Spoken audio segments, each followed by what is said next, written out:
Well, hello, Lisa. Hi, Vicki. We're back together again to talk about something kind of exciting. It is. So we've been looking at what the housing needs are within the county and trying to make sure that Big Stone County is taking advantage of any funding resource opportunities that exist out there. And again, housing, as we continue to grow as a county, housing becomes a big topic. And we want to ensure that just as much as we're looking at new housing development, we're also looking at how do we help preserve the existing housing that we have within the county. Yes. And I know, like the city, we're waiting to hear, and some might see this and say, small cities, this is information, but they haven't announced. Hopefully by the end of the month, they'll announce that. And what you're looking at applying for now is for the rental housing, correct? Correct. And so Yeah. each city is limited to what they can apply for in terms of a dollar amount. So as you mentioned last year, Ortonville analyzed doing some owner occupied and commercial rehab, and that application, again, we hope to hear about really soon. Right. And the topic came up that we also have some housing needs maybe on the rental side. And we also have some really small communities within Big Stone County where, it may not be feasible for some of those small communities to hire a grant writer or to do the admin on their own. And so that's when we look to approach Big Stone County about whether or not they would be interested in sponsoring an application that could address that rental side, since we already had an application in for owner and commercial and rehab, and then also look at some owner occupied rehab in some of our smaller communities. And so Correll is going to be a community that we're also going to be looking at whether or not there's an interest there to do some homeowner. Oh, great. Pairs as Great. well. Yes, that I didn't completely understand that correctly then. That is really good. Yes. So, and on the rental side, we're really hoping, and again, the rental will be primarily focused on Ortonville. Correll just has a very limited number of rental units there within the community. So that's kind of where we're looking at, how do we best reach out to rental property owners and let them know that this opportunity is potentially going to be available to them. yes. So when you're looking at, let's start with Correll. Give us just kind of a little overview of some of the things that they could look at utilizing the funds for. Absolutely. So with the owner occupied rehab, it's really focused on health and safety, energy efficiency, accessibility, and then lead-based paint hazards as well. So we can pretty much, as long as it's something that addresses, the critical foundation of the home, things such as roofs, siding, windows, doors, furnaces, water heaters, foundations, all of those type improvements are eligible. And so it's a really good way if a homeowner maybe owns an older home and just doesn't have, the resources to fix the roof and siding and other things that maybe need to be done. It's a really great way that we can provide some financing, and the financing is usually set up as a 0% deferred loan. So as long as they live in their home for a 10-year period, it's forgiven. And again, it helps them address some of those critical needs within the home, make it more energy efficient, which can help save the homeowner dollars on their energy bill as well when the improvements are done. Yes, that sounds great. And now when you move to the Ortonville portion of the application you would be doing, and you're looking at rental on that part, are you looking for rental for the larger apartment buildings, the single family rental home, both, or how would that look? At this point, what we're interested in finding out is who is potentially interested in the program. So right now, the answer is all of the above. So if somebody owns a single family home, a duplex, a 6-unit building, a 24-unit building, we're just at this point trying to figure out who's interested. And then based on those interest surveys that we get back, that would determine the type of funding that we would apply for. So if a lot of the interest is in our larger apartments, that might be where we target the funding. Or if more of the interest is on the single family side, then maybe we target it there, or a combination of the two as well. So at this stage, is really about just figuring out, are there property owners out there that are potentially interested in these resources to help fix up their property? And then if we have enough interest, then we can go on to that grant application stage. And as you know, and have talked about, it's really a year from now that we would actually have funding available. So this is a very early preliminary stage. Ortonville's owner occupied and commercial rehab hopes to hear any day, and that would be able to get started. But again, that was a planning process you started like a year ago with that. So this is just to figure out who's interested. Yep. And the importance, like when we went through our process too, is if you are at all interested, is filling out those forms. Because the application, if you think, oh, I'll wait and see like a year from now, we might not have had enough interest to actually make the application, or the application won't have a number that's really large enough to make it very competitive.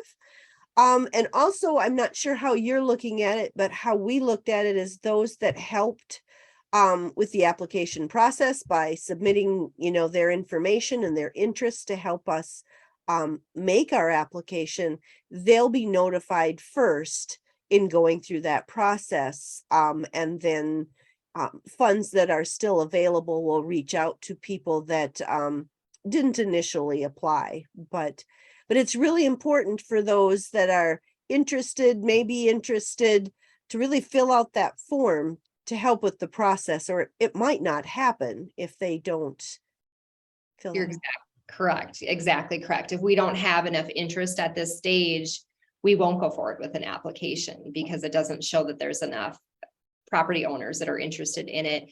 And agree to your statement as well, by people getting an interest statement in now, it essentially gets them on a waiting list so that they can be the first ones contacted once the grant funds are made available. Yeah.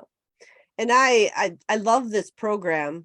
I don't know another program out there that works as well as this one, as far as, keeping your house, all the things you need to have done, and the process. It's really a good program.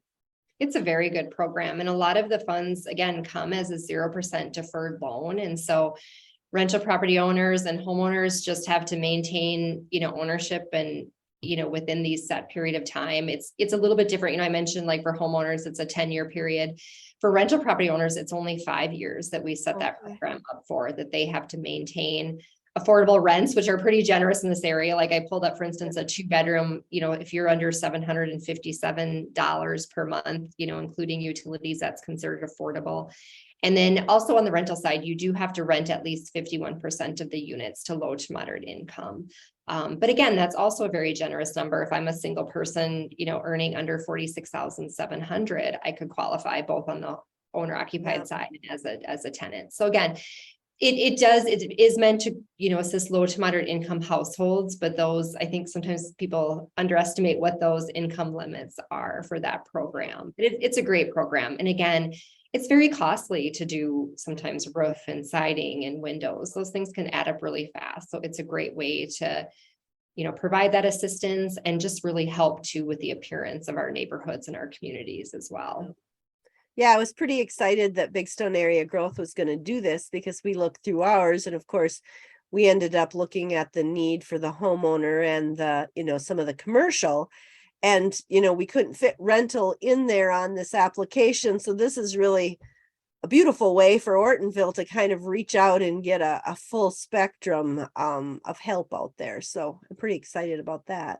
Absolutely. And again, it's a way to, we're trying to maximize the dollars we can bring into the county and be able to help our property owners with that. And, on the rental side, 70% of the funds come as a 0% deferred loan. And so the rental property owner only has to come up with a 30% match. And so if you take, for instance, a single family rental, say you need to do $20,000 worth of improvements, that's $14,000 that's coming as that deferred loan that's forgiven after 5 years. So it's just a great program to be able to assist our property owners in making critical repairs.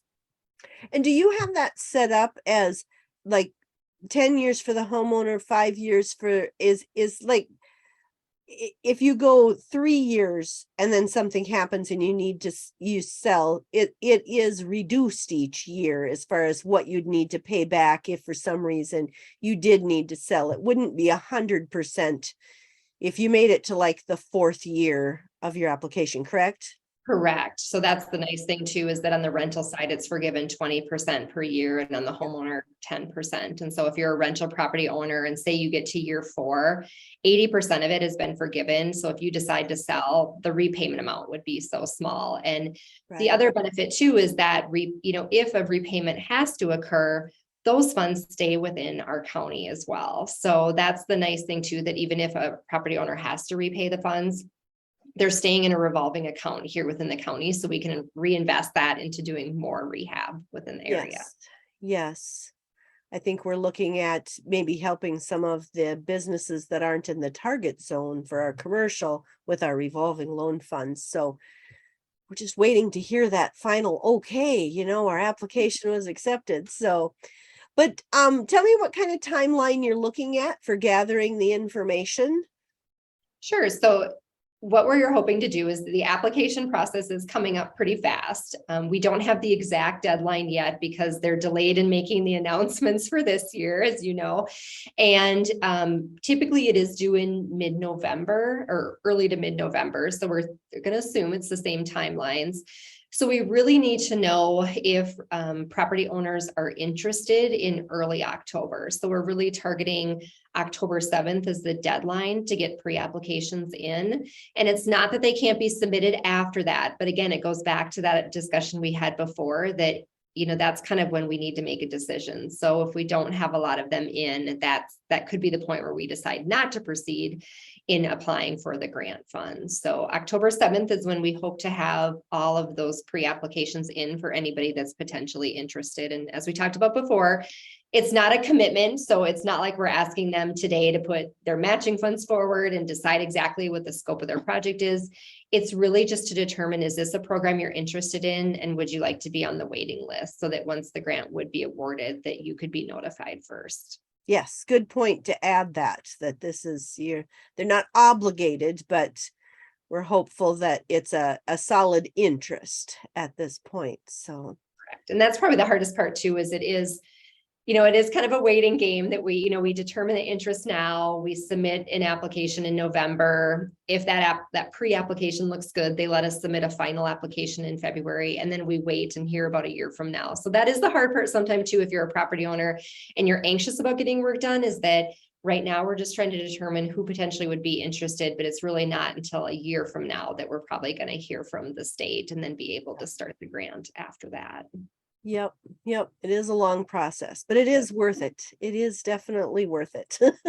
So, well, we'll put those forms on bigstoneareagrowth.com, and I'll put that underneath when I post the video here too, so people can go get the information and the forms to fill out or questions or anything like that. They can check out that link and get going on that. Perfect. And yeah, and if people watching this video, know of rental property owners, feel free to share that information with them as well. Get the word out to anybody that they know owns rental property, that this is a potential opportunity that's available. Yep. Sounds great. Well, thank you, Lisa. Thank you, Vicki.